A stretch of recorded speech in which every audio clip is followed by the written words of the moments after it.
और मेरे पास इन अधिकारियों के वो फाइलें हैं, अगर मैंने डिस्क्लोज कर दी तो जो मैं कह रहा हूं भारतवर्ष की आजादी के बाद की सबसे भ्रष्ट सरकार सिद्ध होगी।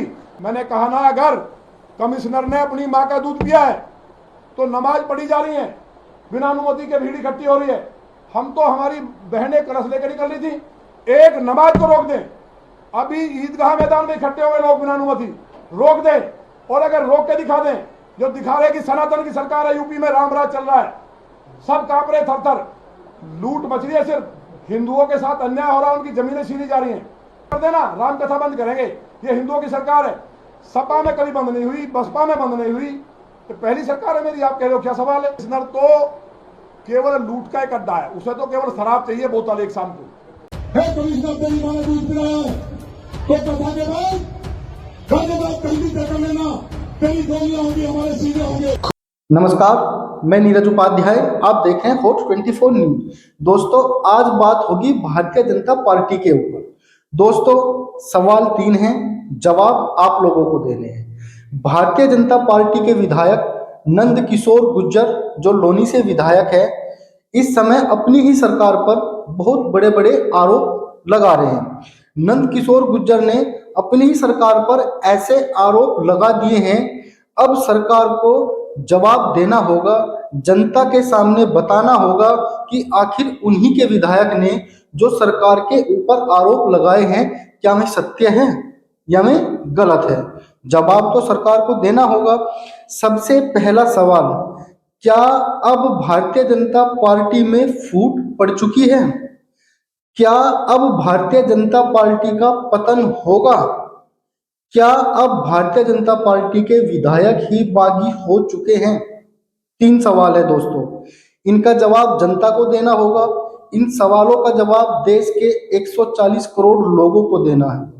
वह सरकार जो पिछले 11 साल से सत्ता में है, लगातार 3 बार केंद्र में सरकार आ चुकी है, और आज दोस्तों ये कोई छोटी घटना नहीं है, ये एक बहुत बड़ी घटना है। जनता हमेशा पिछली बातों को भूल जाती है और अगली बातों पर ध्यान देती है, क्योंकि ये चीजें जो है नेता लोग भी जानते हैं और सरकार भी जानती है कि जनता हमेशा पिछली बातों को भुला देती है। लेकिन दोस्तों, नंद किशोर गुर्जर जो लोनी से विधायक है भारतीय जनता पार्टी के, उन्होंने खुद अपनी ही सरकार पर इतने बड़े आरोप लगाए हैं। अब सरकार की जिम्मेदारी बनती है कि वे जनता को जितने भी आरोप नंद किशोर गुर्जर ने लगाए हैं, वे जनता के सामने आए और जनता के सामने आके सरकार उनके सवालों का जवाब दे। ये सरकार की जिम्मेदारी बनती है। नंद किशोर गुर्जर ने खुद कबूला है कि मेरे पास सभी के खिलाफ सबूत हैं। जब उनके खिलाफ सबूत है, जब अपनी सरकार पर वे भ्रष्टाचार का इतना बड़ा आरोप लगा रहे हैं, तो अब सरकार की जिम्मेदारी बनती है कि जनता को सच्चाई का आईना दिखाए। एक पक्ष की तो गलती है दोस्तों, ये तो बिल्कुल तय है, या तो नंद किशोर गुर्जर या पुलिस प्रशासन या सरकार। यहाँ पर 3 पक्ष बिल्कुल सामने खड़े हैं। एक पुलिस प्रशासन खड़ा है, एक भारतीय जनता पार्टी के विधायक नंद किशोर गुर्जर जी हैं, और दूसरी तरफ जो है योगी सरकार है। अब तय करना है योगी सरकार को, जवाब देना है योगी सरकार को। चलिए सबसे पहले आपको दिखाते हैं कि नंद किशोर गुर्जर ने अपनी ही सरकार पर क्या आरोप लगाए हैं, और नंद किशोर गुर्जर ने अपनी ही सरकार के खिलाफ क्या सबूत दिए हैं। वीडियो को एंड तक जरूर देखना। ये फटे कपड़ों में रहूंगा, और मुझे मुख्यमंत्री से उम्मीद है कि मैं उनके पास जाऊंगा। 28 तारीख तक मैं कथा कर रहा हूं अपनी। भगवान राम, क्योंकि धर्म का नाश होगा। लौनी में रामराज आया, शत्रुघ्न महाराज ने लवणासुर को लौनी माँ का मारा था, इसलिए वहाँ रामराज का हिस्सा है। तो वहाँ रामराज कायम रहे, सब सुरक्षित रहे लौनी के लोग। उन्होंने बहुत कृपा की है मुझको, मेरे जीने का कोई मतलब नहीं है। मेरे साथ क्या हुई कि कलश तोड़ दी, तो रामचरितमानस के साथ सारे हिंदुओं के साथ हुआ है। मैंने कहा ना, अगर कमिश्नर ने अपनी माँ का दूध पिया है तो नमाज पढ़ी जा रही है, बिना अनुमति के भीड़ इकट्ठी हो रही है। हम तो हमारी बहनें कलश लेकर निकल रही थी, एक नमाज को रोक दें।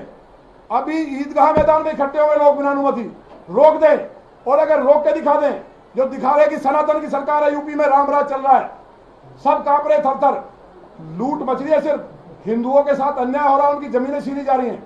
अगर सनातन की सरकार है तो मेरा चैलेंज है सरकार को कि रोक के दिखाएं। जिस दिन ईदगाह में इकट्ठे होंगे, जिस दिन वो खुलेंगे रोजे, और अभी शुक्रवार को रोक के दिखाए, बंद कर देना, राम कथा बंद करेंगे। ये हिंदुओं की सरकार है। सपा में कभी बंद नहीं हुई, बसपा में बंद नहीं हुई, तो पहली सरकार है मेरी। आप कह रहे हो क्या सवाल है? कब तक कपड़े और नंगे पैर रहेंगे आप? जब तक मैं जिंदा हूं इंसाफ नहीं मिलेगा। चीफ सेक्रेटरी मेरी हत्या कराना चाहते हैं, मुख्यमंत्री जांच कर लें। माननीय प्रधानमंत्री जी से हमें उम्मीद है, गुर्जर समाज सिर्फ प्रधानमंत्री जी के आह्वान पर जुड़ा है, केशव प्रसाद मौर्य जी के आह्वान पर जुड़ा है। सुन लो बात, 17 में उनके कहने वोट दिया हमने। गुर्जर भाजपा को वोट नहीं कर रहा था, बहन मायावती को करता था या दूसरी पार्टी को करता था। सब गुर्जरों के बीच में हम गए कि राष्ट्र के लिए लड़ने वाली कौम है हम। आपको इंसाफ कैसे मिलेगा? क्या चाहते हैं? अब इंसाफ मिलेगा, ठीक है, नहीं प्राण त्याग देंगे। क्या कुछ नहीं, हम मुख्यमंत्री जी से चाहते हैं कि चीफ सेक्रेटरी को जेल भेजें, और जिन्होंने मेरी हत्या की साजिश की है, कमिश्नर तो केवल लूट का एक अड्डा है, उसे तो केवल शराब चाहिए बोतल एक शाम को। और जो कुकर्म कर रहे हैं, जो लूट हो रही है, आप सब जानते, छुपा नहीं है। लेकिन आप अगर दिखा देंगे तो बड़ी कृपा हो जाएगी। मैंने तो कई स्टिंग करा लिए रिश्वत लेते हुए। मैं सूची दे दूंगा ड्रग्स की। लोकसभा चुनाव में आपका कहना है कि 76 सीट आ रही थी, कुछ लोगों ने पैसे बांटे, कौन थे? भैया वो हम सब बता देंगे, नाम तो बता दीजिए। नाम बता देंगे जिनने बांटे हैं। किसने बांटे? कौन कर रहा था, कौन लड़ा रहा था, ये कौन? सबको सब पता आप है। बता दीजिए। बता देंगे, कुछ मर्यादा है, वो भी समय आ रहा है। क्या भारतीय जनता पार्टी का ही व्यक्ति है? अरे भाई, और कौन कर सकता है? भाजपा को कोई हरा सकता है दूसरा क्या? लल्लू सिंह को किसने कहलवाया कि दलितों का आरक्षण खत्म कर देंगे? जो दलित हमारे साथ आंख बंद करके था, मोदी जी जैसा दलितों का मसीहा जिसने 5 तीर्थ का उद्धार किया हो, बाबा साहब अंबेडकर के लिए चरण धोए हो दलितों के, वाल्मीकि समाज के जो हमारे सफाई कर्मियों की तनख्वाह बढ़ाई हो, उनको अग्रिम पंक्ति में रखा हो, जो प्रधानमंत्री के नाम पर जान छिड़कते थे, एक झटके में कांग्रेस जैसी सरकार जिसने 370 लगा के दलितों का आरक्षण समाप्त किया, कश्मीर में अधिकार समाप्त कर दिए। समाजवादी पार्टी ने प्रमोशन में रिजर्वेशन समाप्त किया। बहन मायावती को हत्या करने की साजिश की। बाबा साहब अंबेडकर को सपा ने भूमाफिया कहा, उनके साथ चले गए। जो माननीय मोदी जी दलितों के लिए दिन रात इतना काम किया, और दलित समाज उनके ऊपर जान छिड़क रहा था। 400 सीट से ज्यादा आ रही थी। उत्तर प्रदेश में, हरियाणा में, राजस्थान में, गुजरात में चली नहीं इनकी, और बंगाल में कौन एक केंद्रीय मंत्री था जो सारे को रिमोट कर रहा था? पूर्वांचल में कौन नेता था? कहां से फंडिंग थी? कहां पैसे बांट रहे थे?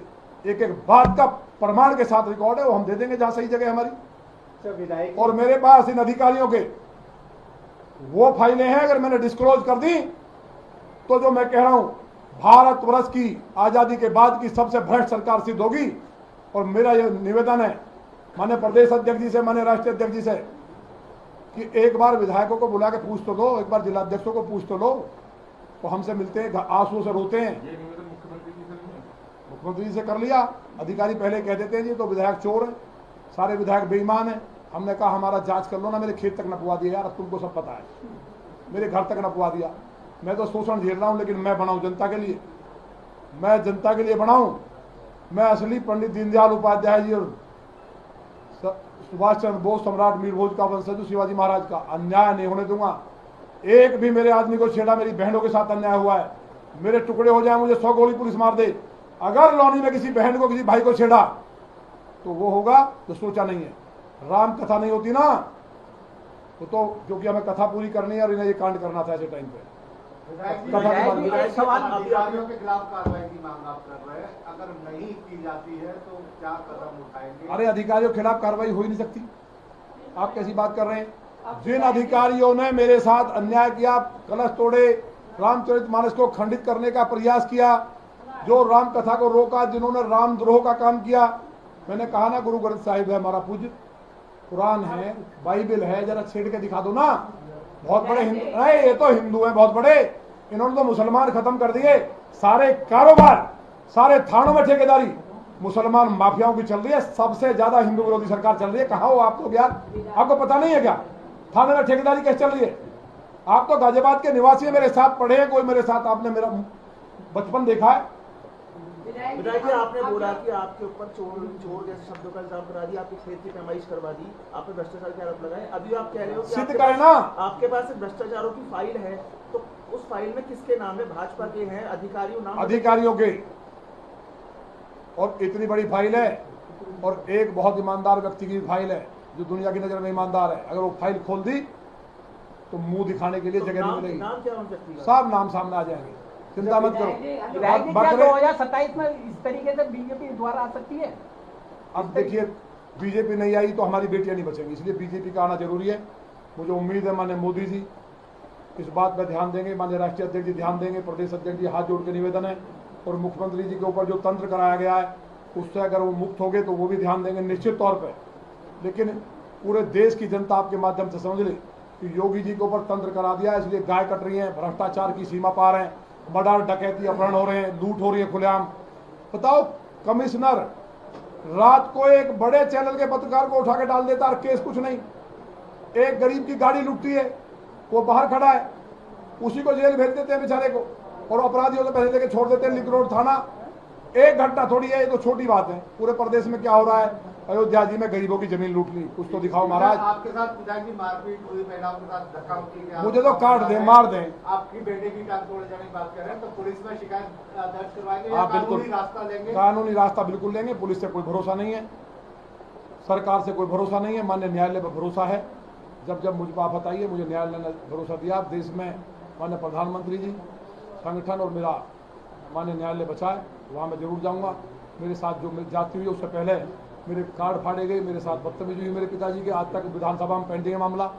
इसके बाद अब दोबारा कमिश्नर ने मेरे खिलाफ बयान दिया, मेरे साथ बदतमीजी की, उसका भी मैंने लिख के दिया हुआ है, कोई कार्रवाई नहीं। विधानसभा अध्यक्ष जी से मुझे उम्मीद है, आपके माध्यम से कह रहा हूँ, मैं इन्हीं ड्रेस में जाऊँगा विधानसभा और बिना कुछ खाए पिए जाऊँगा। ईश्वर की कृपा ही जिंदा रहूँगा कथा तक। अगर खाने पीने के अभाव में मर गया तो आप लोग बैठे, लेकिन याद रखना मेरी बात, आप पछताओगे। मैं एक माई का लाल मेरे पूरे जीवन में वो सिद्ध कर दे। मेरा केवल ये है, किसी के साथ गरीब के अन्याय ना हो। मेरे दरवाजे 6 बजे बैठ जाता हूँ मैं, भगवान मान के लोगों को काम करता हूँ, यही मेरा दोष है। मैं गाय की बात करता हूँ, गरीब की बात करता हूँ, जरा गरीब पटरी वाले की बात कर रहा हूँ, मोदी योगी के सपनों को पूरा करने के लिए लड़ रहा हूँ। तो मुझे उम्मीद है कि अधिकारियों को सम्मानित किया जाएगा। मैं तो ये कह रहा हूँ, कमिश्नर उत्तर प्रदेश को आप जो है उसका भी चार्ज दे दो डीजीपी का, तो बहुत अच्छा काम होगा। एक बार लखनऊ में बुला के देखो अपनी आंखों के सामने। विधायक जी, दिन 5 बजे दिन में शराब पी के कमिश्नर घूमता के सुना आपने? मतलब ये शर्म की बात नहीं है। कमिश्नरेट बनने के बाद जहां जहां भी कमिश्नरेट बनी है, जिसने भी अधिकारी ने बनाई है, अधिकारियों ने केवल कमिश्नरेट सिस्टम इसलिए लागू किया था, आईपीएस अधिकारी जो बेईमान है कि इतने आईपीएस हो जाएंगे कि जनता की कोई सुनेगा नहीं। एसएसपी होता था, लोग जाते थे, डीएम की पावर होती थी, कमिश्नरेट